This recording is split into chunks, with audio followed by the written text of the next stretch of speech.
మా ఆఫీస్ వచ్చి దమ్ముంటే మేము ప్రస్తుతం 1 అవర్లో డీసీసీ ఆఫీస్ అవసరమైతే కాంగ్రెస్ కరీంనగర్ ఆఫీసును ముట్టడిస్తాం. వాళ్ళ సంఘటన చూస్తాం చూడు. ఇవాళ బాధ్యత ఎంత దమ్ము ఉన్నది వాళ్ళకు ఏం చేయాలి కాంగ్రెస్ కు కరీంనగర్ లో తెలుసుకుందామంటే తెలుసుకుందాం. ఈ రోజు నుంచి సై అంటే సై కాంగ్రెస్ ఏ నడుస్తూ చూస్తాం మేము.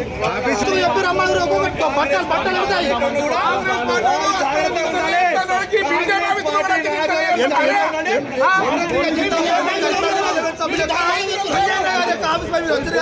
కొడుకులారా మీకు నిలబడి కూడా వేస్తాం.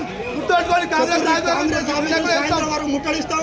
కాంగ్రెస్ పార్టీ ఆఫీస్ లేకుండా కరీంనగర్లో చేయకుంటే మేము బీజేపీ పార్టీకి రాయినామా ఎత్తారు. రుస్పంతో కాంగ్రెస్ పార్టీ ఆఫీస్ అనేది ఉండదు కరీంనగర్లో.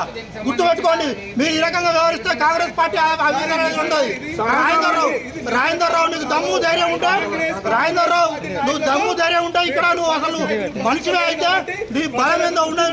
కాంగ్రెస్ ఆఫీస్ కాపాడుకో. రాజేందర్ రావు గుర్తుపెట్టుకోండి నీకు పరిపాలన భారతదేశంలో కాంగ్రెస్ పరిపాలన లేదు కాబట్టి కాంగ్రెస్ భారతదేశంలో కనుమరుగైపోతుంది కాబట్టి ఈరోజు ఈ రకంగా వ్యవహరిస్తారు.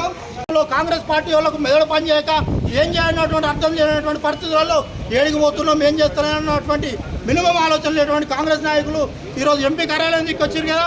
మీరు రానున్న రోజుల్లో మీ కాంగ్రెస్ పార్టీ కార్యాలయం కరీంనగర్లో ఏ రకంగా నడుస్తుంది ఏ రకంగా దాన్ని కనుమరుగు చేస్తామో చూడండి.